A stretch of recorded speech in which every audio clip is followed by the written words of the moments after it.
ultimate super coach and fantasy sports show. You are now listening to the Insight Fantasy Sports Podcast.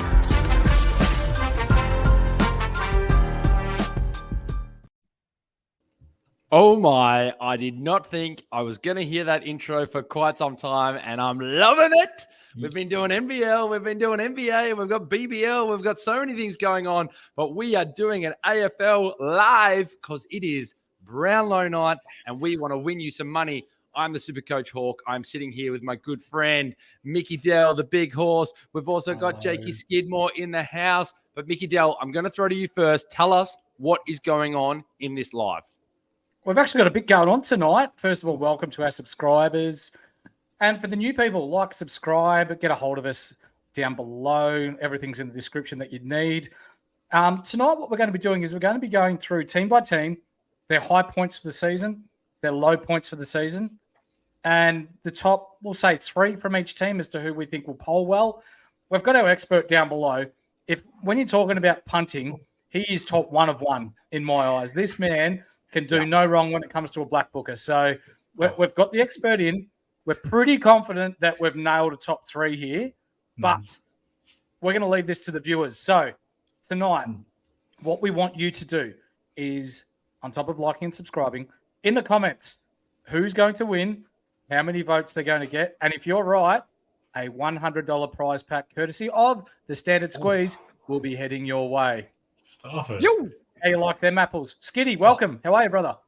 Thank you very much, boys. I very much appreciate it. How good. One more footy podcast before we wrap up for the season. So very excited for that. And hopefully all this, I've done 2 days of bloody researching, watching highlights, going through games, listening to stupid interviews about people saying how good someone played this game and then how crap they actually did play. So hopefully all that just to win a couple of bucks here tonight. So let's hope my research hasn't been for stuff all, and we can pull out a couple of winners here and find where the juice is. I've had a very good read of your notes. There's a few questions I'm going to ask you throughout. I think there's a little bit of man love in some of those votes and numbers that have come through as well, which I love. But Big Horse does mention your black book, and you are good for it. Yes. Just make sure you've thrown the one away that has all the girls' phone numbers in it, and we make sure we've got the one that's got all the little AFL boys in there, okay? Let's make sure we've got the right one. Yeah, for sure. I've been looking at the right one. Don't worry about that. And this one's strictly AFL, no horsies today. We make sure everybody's jumping in the comments, all the things that the Big Horse was just talking about. But jump in if you want to ask for a specific bet, if you want to ask for something, maybe a quinella, a trifecta. We will get to those things, but throw them in there. We're obviously not going to give away who we think is going to be the winner first. We might give one little secret away, because I'm going to throw it to you guys first, because I know you've been seeing AFL predictors and all these kind of things. Are the AFL in bed with the bookies? Because they've got the AFL predictor being Lucky Neal. Now, look, I think Lucky Neal's going to poll well, but I'll go to you first, Jakey. Is Lucky Neal winning? Mate, I'll tell you what, I look at some of the games that he's apparently polled 3 in, and I think there's no goddamn way. There's no way in my mind that Lucky Neal gets 32 votes. Not a chance in hell. I've got him up there. I think he polls well, but I cannot see him getting to 32 unless he's giving a Dutch run into the umpires before the game. That's the only way he's getting 3 in some of these games. Yeah, I don't see it. Not a chance. I reckon this is the AFL's way of throwing off exactly what's going on at the top. Yeah. Spot on. So make sure we throw the comments in there, guys. Let us know who you think's winning. The Big Horses put out the challenge. Let us know who you think's winning, how many votes you think they're going to get. Get in early. We already have one in there from our good mate, the Phil Unfiltered, our shooting guard on NBA 2K, Marcus Bontempelli for 32. So let's be clear. We're going to write that down. I think Mickey Dell, have you got them written down? So we'll try and get him in order. If somebody else writes Marcus Bontempelli for 32, that is gone. Put in the names, put in the votes, and we'll be looking at getting that prize out to you thanks to our friends at the Standard Squeeze. So need we say that gamble responsibly as well? No, absolutely. I don't condone that. Fuck that. Fuck that? Okay. All right. I do like it. Jakey Skidmore's beard is already getting 3 votes. Absolutely. Yep. Our Give good him mate, the prize pack. Our good mate Jinxie has also been hooking me up with some badges on a 2K. Thank God for that. Mickey's baby face get 3 votes. Now, thank you. Now that you are speak of the junkie for those of you that play 2K, if you're struggling a little bit with work and time commitments, hit him up. So at Junkie on Twitter, he's got packages that he gives out to people that play 2K, people that want to get into 2K. He does your badges for you. So hit him up. He's got special prices too for those of you that are referred by Insight.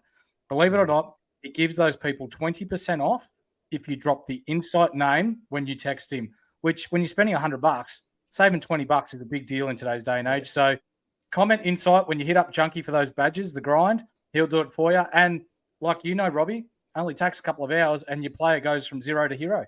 Mate, I went to bed and all of a sudden I'm hitting greens and Jakey Skidmore will play with me again. So it's a good place to be. And I'm not helping him with those putback dunks off my missed threes anymore. But guys, let's not get too deep into 2K. Let's dive in because we've got a few teams to get through.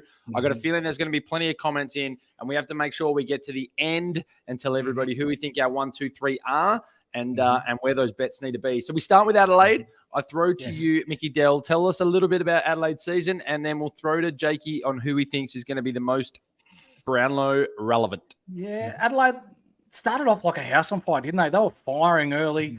Injuries caught up with them a little bit. The Ben Key shot at goal that was a goal that was called a point. Phil, I know you're watching. It was a goal. It fucked their season. So finishing 10th, 44 points, a healthy percentage of 116. For me, their high point, would you think it was beating Carlton the way they did in Adelaide that night where they just tore the pants off them? I'd probably say the showdown where they smacked Port both times would probably be the highlight of them. I mean, everyone knows that the showdown means so much to Adelaide, and I think that Carlton one would be close behind it. But yeah, that when they beat them those 2 times, and I think Tex kicked 7 or something like that, and they just absolutely steamrolled them. But the Carlton game also definitely up there. Yeah, and for you, Filthy. We won't go too much into the games, but vote getters for Adelaide. Who do you see doing well, mate? Yeah, so also too, I just want to say, boys, I've got my personal big multi that I am on that I've done. I will happily give that away to everyone else, and hopefully we can all ride it at the end of the show as well. More than happy with that.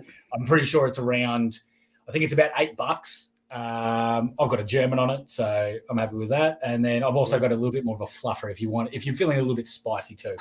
But for Adelaide, Jordan Dawson, he's the main man here. I'll quickly flick over to the old sports bet. I'm pretty sure he's only paying $1.10, $1.11, I think. $1.10, yeah. For the most votes for Adelaide, but I think he gets there. I was a little bit critical on Dawson when I was doing these. He beats Tex by a couple. I think Tex is pretty solid and maxed out at where we have him, and then Laird just slowly behind him. They're the 3 mains for Adelaide. I don't see anyone else getting close. But yeah, Dawson will, I believe, lead Adelaide's polling on 19. Yeah, can't disagree with you too much there. You've got a bit of love for some forwards, which I do like when I'm a bit of an ex-forward myself. And we do know that Tex has a few big games in there. So it's not surprising that he's up there as well. I think Laird polls well, and Dawson definitely was relevant early. This is the big difference between getting on it early. So I'm kind of riding your big bet, mate. And but I got Dawson at $1.16 yesterday, which I liked. I was pretty happy with that. The talking point probably is this one, which is we know they're into the grand final. We move on in alphabetical order. Is Brisbane? Did you think they'd be their big horse? Did you think they were the grand final team? No, I didn't. Purely because they played the G shit house. Remember we sat here, I can't remember exactly what round it was, but they got pumped by Hawthorn. And we were thinking, don't know, they've got to be able to win on the big stage. Well, you've made it to the big stage. Good chance to prove the Insight Fantasy boys wrong, because that's why you play footy, not for flags, but to prove us wrong. But here they are against Collingwood. They're primed. They've done really well for a team that has such selfish forwards in Danaher and the likes. But I hope they win. I do. Yeah. So this is where a bit of controversy is there. I think you've got Neil being the most relevant person there at the top. But talk us through your next 3. And then we can talk to the odds at the end, because I've got one who's not in your big bet here. I've got him in there with the no Neil is included, obviously. All right. So Brisbane was a tough one, really. Like I also want to say it is this, right? I've based my votes off of looking at the statistics, looking at highlights of the games, looking at the write-ups from the games as well to see who they included, and also to look at the coaches' votes. I think the coaches' votes are very, like, when you normally look at just stats, you can kind of sway away from how a certain player impacted the game, even if they didn't have a shitload of statistics or anything like that. So I just want to say that before I start diving into more of these kind of out there ones. So I actually have Cameron, Danaher, and Dunkley all pretty much on the same amount of votes, with Cameron edging it. Cameron was a little bit of boosted by some of his big goal games, even though he did stuff all else. But what I've noticed is, from many years of betting on the Brownlow, if you kick 6 goals, the umpires love you. 6 is the magic number. 5 can vary, but 6 is normally where you get the 3. So some games I may have overvalued Cameron, but that's Cameron's max. And I could definitely see Dunkley being second, but I could also see Danaher doing it too. I think it's a very tough one, and that's why I'm personally staying away from Brisbane vote getter without Neil. Thoughts, Mick? Yeah, Dunkley had a pretty good middle of the year for me, so I'm thinking Dunkley. Dunkley for without Neil. But as Skiddy just said, it could be anyone. Like, they were really consistent at home. They didn't lose at home all year. They won some good games away. They've got some, Charlie Cameron had a few good games. Harris Andrews down back was really good 3 games as well. So the votes are going to be shared. This thing about Lockie Neal winning the Brownlow, it's horse shit. And that's coming from the big horse. There you go. If he wins it, it's just not right. So in that big bet, and I'm talking sports bet, that's who I sort of operate mostly with. Feel free to give me some royalty sports bet. That'd be great. I had Josh Dunkley was paying the 153s to be in that. So the 153s with obviously Lockie Neal not being in it to be the highest Brisbane vote getter, which took my big bet off a bit of your leadership here, Jake, up to about 1075. So that was that difference between jumping from about 8 odd to 10 odd. So I just think Dunkley polls a little bit more. I can see why it's there, but look, we'll know soon when the countdown comes. Absolutely. That's right. Also, too, I just want to say that all these like short price ones, they may not stick. Sportsbet do throw a couple of spanners in the works. They have been known to do it. They did it last year with McRae for the second. I think it was last year or the year before. It was the second most for Western Bulldogs, and he was nowhere near it. But they put him at like $1.30, and people were jumping on it. And then he only polled like 6 votes. And next thing you know, Libba and Norton were jumping over him. So these short ones can be a bit tricky. That's why we've got you here. Exactly right. Every damn game. Before we move on to Carlton, which I think is one of the biggest talking points, especially when it comes to vote getters, I think it's one of the toughest ones as well, and I've stayed very clear of it. Guys, I challenge you all, jump in. We've already got Bontempelli for 32 votes to win the Brownlows, our one and only at the moment. I can see that we've got people listening in. I can see that we've got people making some comments. Jump in. Who's the winner? How many votes? Big prize pack coming your way, thanks to those at the Standard Squeeze. Carlton, wow. They pushed all the way. Everyone jumped off him at the start. Everyone jumped back on him again, and everybody's still sort of sitting there pretty after their efforts, and well done to them. You've got Curnow at the top there. Talk us through Curnow, Cripps, Chera. What sort of stood out for you in getting Curnow to the top? Was it just the goal games? Yeah, definitely the goal games, and also some of the game-saving ones like that. The round 23 game against Gold Coast, he had a beautiful game, but his last quarter, he just went through the roof with those game savers. He kicked 2 goals in the last, and the recency bias is going to be in the umpires' heads, especially for that one.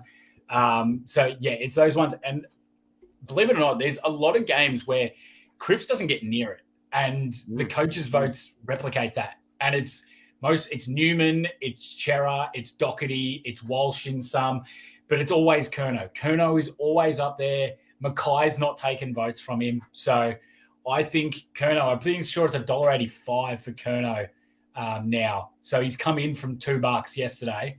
I think Curnow is a very good bet there for Carlton's leader. 2 things for Carlton. One, I think it'll be a dead heat between Curnow and Chera, because when Carlton were down, Chera was the only one performing. And second of all, fuck Carlton. Let's go to the next team. I was going to put my 5 cents in, but we're moving on. We're moving on. We're moving on to the other grand finalist in the Collingwood Magpies. And look, I think it's no surprise that Nick Dacos, we believe, will be their top pole getter. We're not going to say where we think he sits in the 1 to 5 range. We'll save that for the end. Who else stands out for you in Collingwood, Filthy? It's De Goey. It is De Goey, second without Dacos, I believe. He gets a lot of 3-vote games. Dacos didn't perform like to his massive self, and De Goey just shone through, was having 30 and 2 goals, and he was the difference maker. Josh Dacos does get a fair rise out there as well. Why I think De Goey's more safe is that I gave a few to Moore, but there is definitely games where Moore could jump Josh Dacos fairly easily.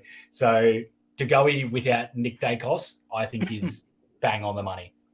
He's got some X factor about him too. He does, yeah.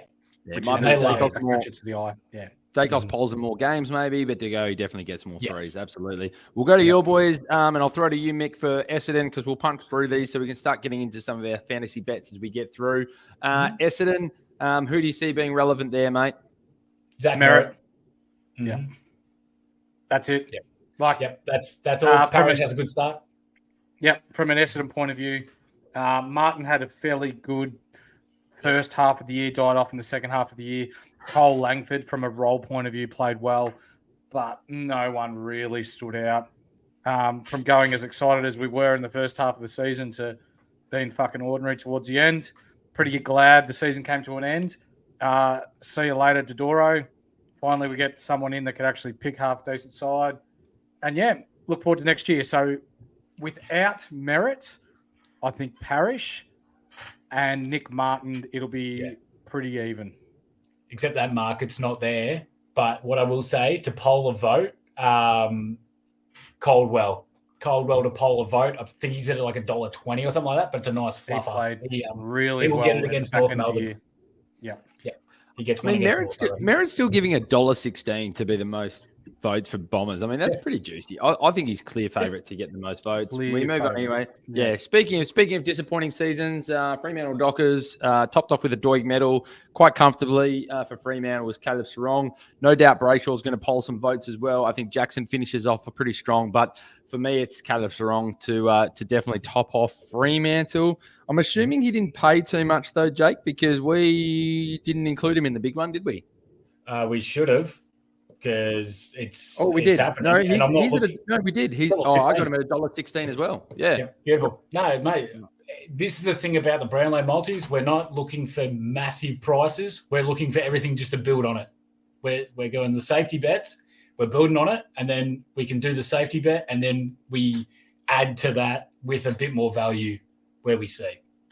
While we talk about Freo, I'm going to you, Skitty, being a North Melbourne supporter. There is traction gaining in Victoria. Sean Darcy to North Melbourne. I have heard this, and I am excited. Have you heard anything, Robbie, being over in Perth? Yeah. So the latest news that I've heard, it's not so much about where he's going. It's the fact that he's holding off not signing, or he has 1 year left in his contract. There was rumors that he was going to sign and do an extension for another 4 years on top of it. The problem that I'm hearing is that it was probably valued somewhere around $800,000 a year, which sounds great. But now with what's come through in the CBA, with the average being at about $590,000 a year for a contract, when you look at someone like Sean Darcy only getting $800,000, I think he's decided that he might hold off and go to free agency, which from a Fremantle standpoint makes them want to start to think about what else they could go and get for it, and probably pulls the trigger on them having to maybe start to think about it. So it doesn't surprise me that people are starting to talk about where he may end up, because if he doesn't sign that dotted line, I'm pretty sure Freo will start having a look. 100%. We move on to, which is always an interesting one, the Geelong Cats. It's always a spread. You have a superstar there in Paddy Dangerfield in the midfield, but he didn't have the year that he's had before. Their number one sort of poll getter all the time is Jeremy Cameron. But it's always tough to put money on a forward to be your highest poll getter when I think you'd say Cameron didn't have his normal standout amazing year. But what did you get out of this one, Jakey? I'm leading into Jezza. I think there's there is about 4 or 5 games where Jezza just blew the game open and he'll get the 3. There was the only iffy one is that one against Collingwood where he kicked 7 and he still looked amazing, but they lost. So I did give him the 2 there, or the 1, I can't remember actually. But there is a couple of games earlier on in the year where Jezza just goes ballistic and their votes are kind of just all over the shop. Sometimes Stewart did well, sometimes Danger, sometimes Myers, sometimes Duncan, sometimes Hawkins. So, but Jezza was always solid in those wins. So I think Jezza, and I think he's $1.50. So I'm pretty confident in Jezza winning Geelong's. And Phil's pretty much right there. Yeah. I'll flow to you in a second, Mick. Everyone must be agreeing with his pick of Bontempelli for 32 votes. He scared everybody off. That being said, on the call is our Nathan Brano has got in with Dacos for 32. I think he's heard us. He must have heard us talk about this name, Dacos. Who is this guy? And he must be pretty good. We're just chiming in with 32 being the magic number from Phil as well. So we've got Brain down with Dacos for 32. We've got Phil down with the Bont for 32. You can still pick those players, everyone. You might need to change how many votes they're going to get. And Mick, you can take us through Geelong and then take us into Gold Coast. Yeah, without Jeremy Cameron, if there's a market for it, Skiddy, I reckon it'd be Tom Stewart. Unfortunately, there isn't. Otherwise, I would almost agree with you there, yeah. I reckon that would be an interesting market. I reckon who comes second is wide open. I reckon there might be a few interesting vote getters there. As you said, you ran off about 3 or 4 names. Tom Stewart wasn't even in those 3 or 4, and I think he does poll a few as well. It's kind of who bobs up and gets a couple of 3s for them. They definitely spread it out. Unfortunately, Nathan, you can't have Nathan Cleary for 34. He might be go all right in that throw ball game that you guys watch. But, Remember this, Robbie? Dylan Brown, VC. Dylan Brown, VC. I like it. Yeah. Remember that? Loop him. We move into Gold Coast, which is where the first of the Man Love votes came through. If anybody's been listening to our podcast through the season, our mate Filthy has been a big fan of Mr. Noah Anderson.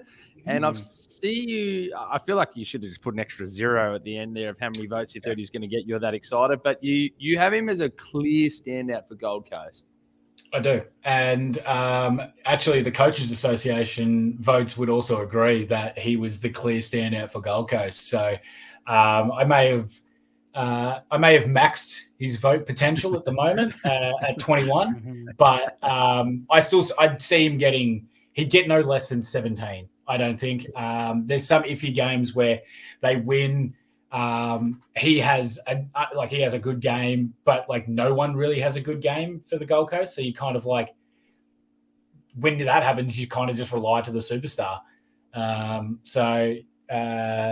that's Anderson because Rao missed a bunch. So I believe it's Noah Anderson pretty easily for the Suns too. What do you see, Big Oz, before we move on to GWS? And we're about to drop some big multis soon, guys. So make sure you get in soon and listen into these multis that are about to drop. Before we move on to GWS, what's Gold Coast going to look like next year under Damien Hardwick, Big Oz? Exciting. I tipped that they'd make the finals this year, so I do owe you a bolter bet for that one. But they're not that far away. I don't think they're that far away. And in the VFL, they won the flag. So you see that... there's potential there. They've got depth in their squad. Yeah, there'll be a few that move on. But with their academy players that they're picking up, they've got 3 absolute guns coming in. Yeah. And another year in the system under a premiership coach, getting the help that he's going to get. Their preseason will be wild. I think you'll see them jump out of the blocks well and sneak into the 8 next season. So I'm willing to go double or nothing. Adam Kingsley, GWS mentality. I do not accept that bet. Please send the 6 bolters my way. Thank you. Okay. Because I agree. I think they'll jump up, and I think they've got the talent to do it. We move on to GWS. Speaking of Kingsley and what he's done there, we talked about it massively off the top of this show at the start of the year about how this was a Rolls-Royce team that was getting run by someone that wanted to own a Ford. This team needed to be let off the chain. They needed to be allowed to play, and when they did, boy, oh boy, were they great to watch, and unlucky to them losing by that 1 point. Tough vote getters. I think there were some big standouts. I'm seeing a little bit of green on green action near the top. Skiddy, take us through it. Yeah, a bit of green. I've got Toby in the lead there with Tom following, then Kelly and Cornelio. This one's a really tough one because when you look at who was getting the most disposals, it was Tom Green every single time. He was getting 39s and stuff. But then Toby would have 4 goals and 22 disposals, and you watch the highlight and it's all Toby. So it's a tough one there. But then also in the same game, the coaches' votes would be like 8 to Sam Taylor. And you're like, hang on a minute. I don't know what to make of it. So GWS is like probably the hardest one I've had to do. I'm feeling confident that Toby Green wins it for the Giants, but I think it's going to be fairly close between him and Tom. But it's just, this one's a tough one. So take that with what you will, but I think it's Toby Green that wins it. But yeah. Nick, you go first, then I've got a comment there, and then we'll move on. I'm with Skiddy, but it's very hard to keep your eyes away from someone that wins the ball as much as what Tom Green does. He's a little bit the same as Clayton Oliver, not quite at his level, but I think he will be one day. But right now, no. But when he's got the ball in his hands 35 to 40 times a game, being the age that he is, and given the improvement that GWS had once he came back from injury, I think it's going to be a dead heat between Tom and the other Green, whatever his name is. Toby. Yeah, I have to agree. I think this is a really tough one. I love the things that you look at, Skiddy, and I think coaches' votes play a big part in what footy should be, and I think coaches' votes play a big part in what the Brownlow should be. I'm big on there being a panel that actually go around and start voting rather than it being the umpires, because we start to get things like Sam Taylor getting max votes and types of things. No different to the Norm Smith medal. Always throws up somebody like a centre half back can win it because of the job that they did. I'd love to see that for the Brownlow because there are too many players that are getting missed out for the jobs that they do. Tom Green will be the first player I pick in the in Supercoach next year. I reckon he is just coming into his own, and I think he's going to start kicking goals at the same time. I think this is a tricky one as well, and this is Hawthorn, my bomb. You got Sicily sitting on top of Newcomb. Newcomb obviously being their gun midfielder, but Sicily standing out and getting those threes. We'll push through them quickly because they're not that Brownlow relevant, but what puts Sicily ahead of Newcomb for you, mate? Mate, it's just the disposal game and the amount of lockdown disposals that he has. It reflects. Newcomb had a lot of good games, and I think Newcomb can get to about, I have him at 11, but I think he could get to 13. But I still think Sicily sits ahead. I know that it's more of a midfield award, but I still don't think that you can, if you know anything about football, you can't discredit Sicily's games or any of the way that he plays, because he, the umpires all know him, everyone knows him. He'll still get the votes, I believe. Yep. We're going to Melbourne. We're going to Melbourne, and I'll go to you, Mick, first here, because there's obviously two massive standouts in Petrarca and Oliver who have continued to steal votes off each other, technically probably stolen a Brownlow from each other in the last couple of years, the amount of votes they get. Where do you see the sort of Melbourne dilemma going this year? We know Oliver obviously missed a lot of games. Does that bump Petrarca up this year? I'll go to you, Mick. Yeah, yes, but not enough.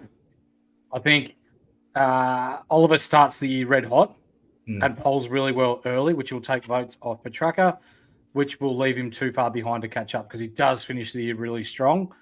But I've actually got him finishing third in my count. There's our first part of the trifecta. I like it. Very good. Very good. Jakey, are you the same, mate? Not as low as the horse, but roughly about that. I think Clary has an amazing start to the year. If you want a cheeky bet, there's most votes after round 10. I actually have Oliver in front after round 10. He's paying $6 on Sportsbet right now. So there's a cheeky one for you, and then he just stops. So, and I also actually have Clary for most votes without Petrarca in there as well, beating Viney. So that's at 270. So take it that what you will. If you want to have a play with that, go ahead. But Petrarca the standout, obviously. He's going to be up there tonight. So we'll see how that goes. But there's a couple of cheeky little bets. Just before we continue on, Robbie, you got Global in the chat, loving the NBL content. Love what you boys are doing over at the NBL. Thank you. And nice to see you on Global. Thanks for joining us, mate. I'm straight out of this one and straight into the NBL. We're bringing you the NBL Blitz and review. We're sitting there with the hammer and the matrix, and I can't wait. Coming from the man that just won 4 mortgages last weekend, remember to tell everyone to gamble responsibly. Well done, JH. Hey, what a time! What a time to bring in the North Melbourne Kangaroos.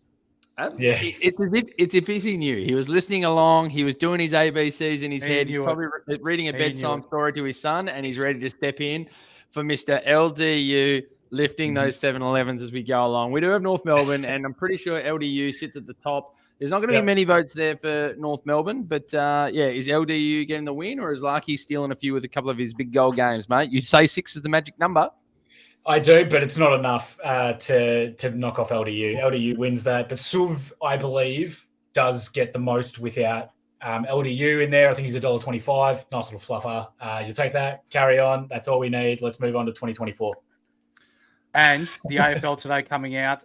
The Kangaroos have been rewarded 3 compensation picks. 1 this draft, 2 the next draft. You got 7 first-round picks, it would appear, in the next 2 years. Yep. And Don't 2 fuck from it up. last year. Not to forget the compo they're going to get for Ben McGoy as well, which is like, when you compare that to when you compare that to what teams got for one of the greatest players this generation's ever seen, if you get 3 for Ben McKay, I tell you what, Mate, the world's get over changed. it. Get over it. It's fine. You won 4 flags. No, you're right. I'll grab my premiership cups in my lifetime, and they'll keep me comfortable at night. So it's all good. Exactly right. And then whenever you guys do win one, I'll just say it was Clarko that did it for you. So it's all good. Yep. Yeah, that's pretty much right. I actually like getting around the Roo boys now. It's good to see you guys up and about there, and you can't not like the Roos. Let's be honest, it's all right. We move on to Port Adelaide. Speaking of Brownlow relevancy, and we talk about Clary and Petrarca stealing some Brownlows from each other. Do we think Butters and Rosie are going to start stealing some Brownlows from each other in the next couple of years, Jake?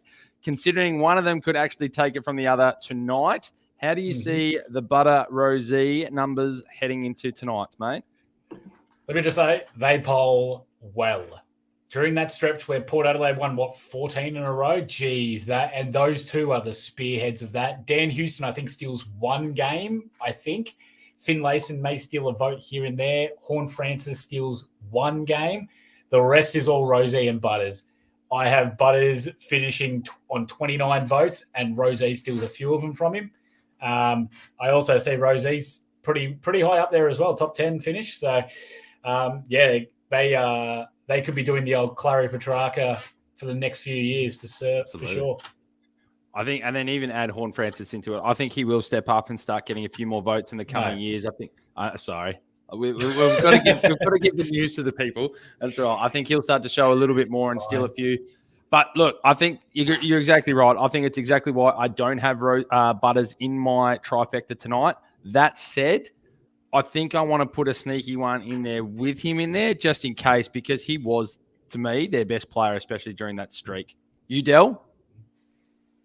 Yeah, Butters and Rosie clear 1 and 2 for Port Adelaide. Everyone else, you can not worry about him. Houston had a really good year there, and that Horn Francis flog, we don't talk about him. Attaboy. But he did play well. I'll give him that in round 1 and the other, like round 22. I'll give him that. We go to Richmond. Yeah, we go to Richmond. It's pretty obvious. I think Timmy Taranto sits comfortably at the top there. Yeah. Does he get enough to be Brownlow relevant, or did he just? No. Where did you have him at halfway through the year? Is he up there and then just drops? Because he's got to be right up there early, I reckon. Do you want to know what the most ridiculous thing is, right? I had him, I think he was 6 votes after round 5, and then he was on about 12-ish or so after round 10. But then he shot up. So after round 5 later, I have Nick Dacos. After round 10, I have Clary. And after round 15, I have Nick Dacos. But Taranto was 1 vote behind Nick Dacos after round 15. He had that good of a stretch between rounds 10 and 15. You just couldn't ignore it. But then he falls off a cliff after that. So that's about it for Richmond. Don't you reckon it shows the difference between fantasy and Supercoach as well? So if you follow it along fantasy and the numbers, Taranto's volume just went up. His dollars went up. His value went so high. And exactly the street you're talking about. I think at one point he was the most expensive player in the fantasy world because he was just getting touches. And then when touches equals Brownlow votes, especially when your team was winning as well. Del, where do you have him getting the votes? Is he at all in a top 5 sneaky? No, it fell away towards the back end of the year. I think he, as Skiddy just said, he probably maxes out after round 15 and then finishes really slow. So easily Richmond's top vote get up, but I don't think he's top 10. We've got 4 teams to get through, and then we're going to be dropping our multis. We've got some big ones to go. Justin's thrown in a question. I'm going to put it up without even reading it first. Who's the sneaky one that could be top 5, top 10? Tom Green, well, he's obviously has Phoenix Spicer. I don't know. He's in there with the old mate that we talked about from the Western Bulldogs as well for getting no kicks, no disposals. Tom Green, I mean, we just had a big chat before about GWS, and you actually had Toby Green getting more votes than Tom Green. So do you see Toby being a sneaky top 10? Or where do you want to help Justin there? I don't have Toby Green top 10. I have Taranto as a top 10. That could be value. I don't know what that's paying, but I have Taranto as my 10th. I think Justin needs more help than if he thinks Phoenix Spicer's getting a vote. I think you have, without giving too much away, because we do want to get to your final numbers and where you have it and what that looks like. But you do have Toby Green at about 12th, and you do have Noah Anderson at 11th. So if anybody is looking for that just outside what Skiddy's got as the numbers, those are the ones he's got just outside his top 10. We did talk about your love for Noah Anderson might be a little bit stretched there. But look, he's the only one getting votes at Gold Coast, and they did get a few wins. So he definitely could stand out. 4 teams to get through. I'll go to you first, Del. He was one of your favourite players at St Kilda. Jake Sinclair, I don't think anyone gets near him. Sorry, Jack Sinclair. We've got him at about 23s. Is that where you have him, Del? Yeah, I think so. Marshall finished the year really well, but not well enough to beat Sinclair. So easy 1 and 2 there. Steele had a very quiet year. Expect him to bounce back next year, but they're the clear 1 and 2. I'm going to throw to you, Jake, for Sydney, because I just want to punch on a little bit here because I think we've got plenty to talk about, and I think we've got the viewers starting to come in because they want to hear the Jake Skidmore multi and what else comes up. So we want to get there, but we want to help them here as we talk through the why behind the teams. Sydney have a clear number 1. But is there nervousness for who steals the votes from him? And we better put up Fields first. Here we go. We'll put Fields up first here. He's a big Sydney man. Errol Goulden to clearly win the Swans polling in 2023 before winning the whole damn thing in 2024. Damn. Jakey, you take us through 2023 and we'll let Phil dream about 2024. Yeah. It's Goulden, easy standout. Warner does have a very good start to the year, but that's not when Goulden starts to get in the big games or anything like that. Right at the very end, that's when Goulden starts to absolutely pick up the pace and smack it like he does off the halfback here, as he's been doing all year. I've got Goulden finishing pretty bloody high. I think that he's had a fantastic year, and Goulden wins Sydney's easily. Del, any Sydney points? I think it's Goulden easy. I was wrong at the start of the year, that practice match where he went 171 Supercoach points and absolutely blitzed it. And I said, well, he's just playing Mills' spot. It turns out he took Mills' spot. So congratulations on a good year to Goulden. I'm sorry, Phil, I was wrong. But 2024, it's the year of the flag dons, mate. Phil loves to give himself some credit. He doesn't throw much out too often, though. He did let me know about my GWS comment being the Smoky. They just missed out on a flag by 1 point. Oh, sorry, by 1 point. I tell you what, though, and thanks to Ryan Hammond at Astute Finance, who has also jumped on as a sponsor. If you want any financial advice, go hit up Ryan Hammond at Egan Health? Yeah, Egan Health. Yeah, the description will be in below anyway, in the description below. But we've got Brownlows to get to. Tell me about it. Phil has been writing up some excellent columns in our Discord in regards to NBA. So what I want you guys to do, the viewers, duck across. The Discord link will be in the description below. Like it, get amongst it.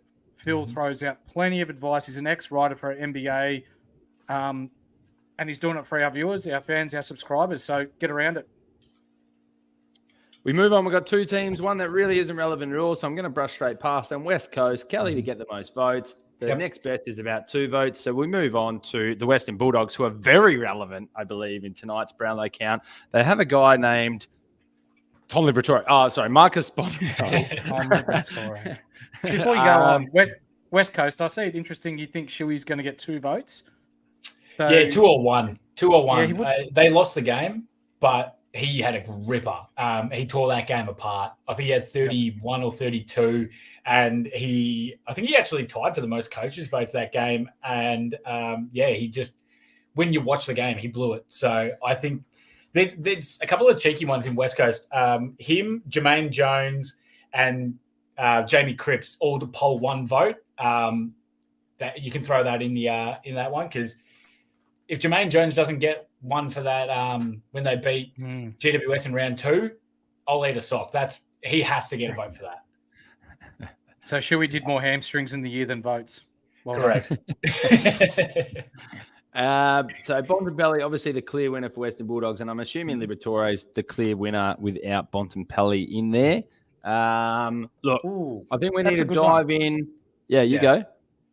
English. He dominated. I think Libba and English are pretty similar. Yeah. I think English will be the top vote getter for Ruckman this year. Okay.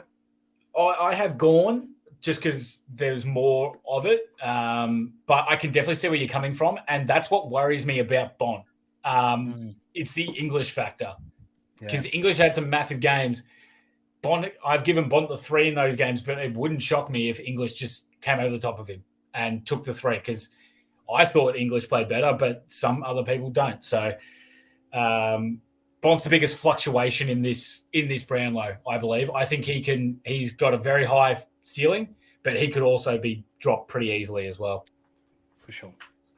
So, Junkie, make sure we've already got Bont for 32, guys. Make sure these are your last chances to sort of put in who you think is going to win and how many votes. I think he's confident that he's going to get 32, but for the sake of the competition, go 31 or 33.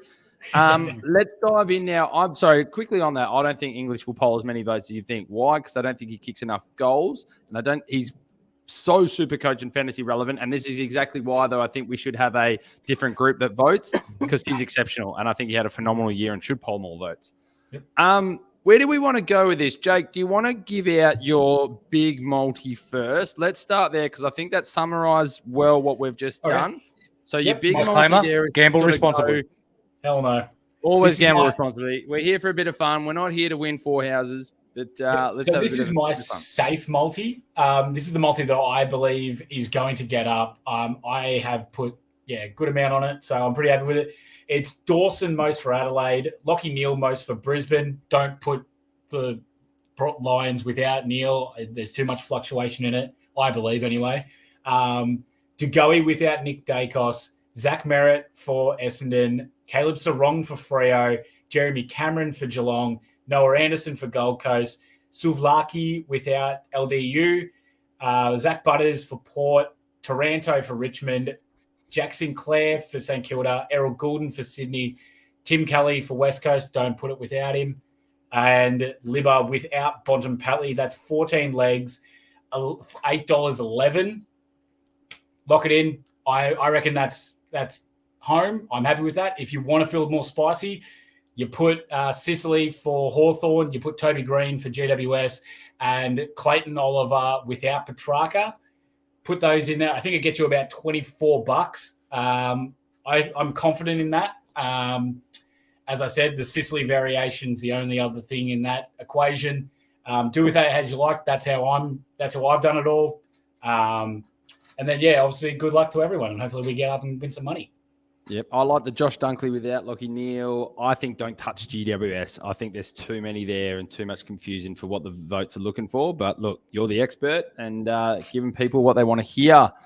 Mick, what do you want to do, mate? Should we take him through Skiddy's? We'll take him down from 10 to 4, and then Skiddy can go with his top 5. So we already gone outside. We've got Toby Green that was on 20 votes you think he's going to get. Noah Anderson at 11th with 21. Taranto with 10 on 22. Sinclair 9th with 23. Rosie and Sarong 8-7 with 25 and 25. You have Goulden and Neal both getting 28 votes. Mm-hmm. And I'll let you take us into your top 4, mate, and where you're going to sit on your trifectas there. Because I'm assuming the Quinella might be not paying too much, but you take us through where your mind's at with your final 4 and what you're going to do with some of those bets there, mate. Yeah, so it's hard to go the trifecta, seeing as I've got 2 players tying, which is the hard thing. So I do have Butters finishing 4th on 29 votes. I then have Petrarca and Dacos both to tie on 31 votes. Now, this is the thing that I was saying to you, though, Robbie. I am bloody confident that Nick Dacos gets 31 votes. 31 or 30. I think it's either of those. He doesn't go above. I am pretty confident that Petrarca will finish. He could go 33 or he could go to 28. There is a bit of fluctuation there. Oh, not 28, 29. Actually, he's pretty good around that area. I think he can. I think he finishes third above Butters pretty easily. Bontempelli, I have winning the Brownlow on 32 votes. But there is a lot of things that can go. I think Bont maxes at 32. I don't think he can get past it. I think the name of Bontempelli gets him a couple of extra votes over Libba or Smith or Tim English or Norton. So I think his ceiling is 32, and he could very well come down to 30, 31. One that I am going to bet on, that I already have bet on actually, is a three-way tie between Bontempelli, Petrarca, and Nick Dacos. I'm pretty sure it's paying like $50 or something like that, outrageous. I can get you the exact number for it, but that is a bet that I do currently have. Actually, I think it's $50. While you're having a quick look at that, mate, I'll just give you what Sportsbet have it at the moment. Obviously, the price has come down. People have been jumping on Nick Dacos. He's dropped down to the clear favourite now at $2.75. I'm talking about Sportsbet right now. He's at $2.75. Bontempelli's at $3.25. So we've got a clear 1-2. Okay. Petrarca's sitting at $6. Zach Butters is at $7. So they've got the same four that you do in no particular order. They still have Lockie Neal sitting there at $11, and then it drops right off. Tim Taranto is at $67. Errol Goulden is at 80. Errol Goulden at 81. Connor Rozee, and then it's into the 101. So Connor Rozee, Jordan Dawson. They do have Toby Green sitting there at 150. So you've got only 5 guys or 5 players that they think it can win. So I think you're onto something there. Let me know. You're the betting man. I'm not a big bettor. If I bet on a trifecta, and I have gone, I think I have played around a little bit with Bont, Dacos, and Petrarca. I think Bont's going to be the winner personally. So I've done Bont, Dacos, Petrarca. I think I've done Bont, Petrarca, Dacos. If Dacos and Petrarca do tie, do I still get that, or do the odds tweak a little bit? So they're still set as a 1-2-3, or do they have to finish 1-2-3? I think that depends. I think you'd have to look, because it would be a dead heat. So I believe you'd get halved. Like you'd win plus halved. Beautiful. Don't get the full payout. You get dividend. I think. Who have you jumped on, Mick? Have you placed any bets for tonight, mate? I have. I've got Bontempelli to win it, Dacos to come second, and Petrarca to come third. And that exact trifecta is paying $16. Yeah, very nice. I want to go and have a look. I think I've got the exact same one. I think I played with the two. Yeah, I had Bontempelli, Petrarca, Nick Dacos, and then I have thrown one with Petrarca possibly winning. If he does happen to sneak a couple of votes early from Oliver, I know he started well. I just think there's a sneaky chance he might get up there. But, I've only played with those 3 at the moment, but there is a fear factor of me that wants to throw something in with Zach Butters. Okay. I would say... Personally, I would say stay clear of Butters winning the actual Brownlow, just because Rozee does have a few games where he can take over. But I think that top 4 is pretty well set, unless, as we said at the start, if Lockie Neal was Dutch riding a couple of umpires, there is a way where he could get a couple of extra votes, just because Brisbane didn't have like the massive standout. But what do you feel? You've talked a lot about your pros and cons and how flexible you were on some things. Errol Goulden. I mean, Errol Goulden had a phenomenal year for Sydney. You've got him there sitting on 28. I mean, Butters at 4th on 29. I mean, 28 with a bit of fluctuation one way or the other. Yeah. Could Errol Goulden sneak into a top 3 in your opinion, or top 4? Or are you feeling pretty good on his 28? No, I think 28's max. I don't think he can get above 28. He gets a lot of 3-vote games because he takes the absolute piss. So most of his are 3s. I can't see him getting above 28. I think that's max. If I'm being realistic, maybe a little bit of unknown factor might pop in there. And he may drop 1 or 2. So Lockie Neal would then become 5th. But I still see him sitting in that 20. I don't think he'd drop below 25 because he had a lot of best ons. So we've heard it here first. Pretty good summary. I'm going to throw around for final words. I'm going to give everyone a chance to jump in and give their final predictions of who they think is going to win and how many votes. You know what? I might even throw it out there. If somebody wants to throw in and say somebody and how many votes they think they're going to get, we might even sneak them into the competition in some way. Let's get some more interaction in the comments. Mickey Dell, I'm going to go to you first, mate. That was a lot of information. What did you take out of it? What did you like? And any final words? Yeah, I love the way you've drawn this up, Skiddy. Well done, mate. A lot of time and effort's gone into it. I'm pretty consistent with how Skiddy's written this up. I think Nick Dacos is winning up to round 15, and then I think Bont passes him late. He was pretty consistent right throughout the season. A couple of games where he did go large. So I think Bont I think Dacos and Petrarca tied for second, if not Dacos just in front of Petrarca, just given that Oliver steals some votes early on. Butters has a golden run of about 8 or 9 games there where he's close to best on nearly every game. So he's the dark horse for me. Goulden, good, not great. I don't expect Neil to get 28 votes. I'd expect him to be down towards 20. So your top 10, with what you were saying before, pretty spot on, I reckon. Any dark horses? Probably not. There's normally one each year, but you don't really see anyone from any other team doing really well. My dark horse that hasn't been mentioned, most votes for Carlton, Adam Chera. He plays really well when Carlton is struggling.